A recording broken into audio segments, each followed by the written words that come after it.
En France, le vote est individuel et secret, sauf dans le cas du vote par procuration, dans lequel il faut échanger le secret de son vote.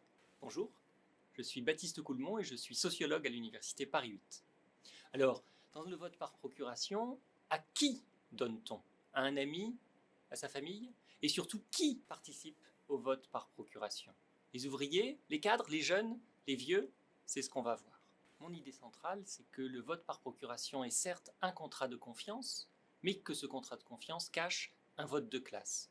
Alors pourquoi?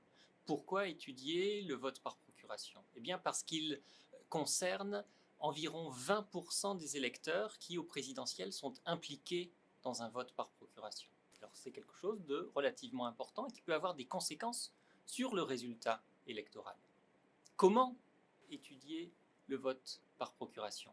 On ne peut pas rentrer dans le secret des échanges entre les individus. Alors de quels matériaux dispose-t-on pour étudier les votes par procuration? On dispose notamment des listes d'émargement, des listes que l'on doit signer quand on va voter. Et on peut savoir qui a voté par procuration. On dispose aussi de grandes enquêtes de l'INSEE qui ont recueilli les votes de quelques dizaines de milliers de Français. Et grâce à ça, on peut savoir qui vote par procuration et à qui on donne quand on vote par procuration. Alors, les grands résultats sont au nombre de deux. On donne à proximité. On donne à sa famille plus qu'à ses amis. On donne à des gens qui habitent à côté de chez nous plus qu'à des gens qui habitent loin. Et surtout, ce sont les cadres, beaucoup plus que les ouvriers, qui votent par procuration pour une raison matérielle très simple.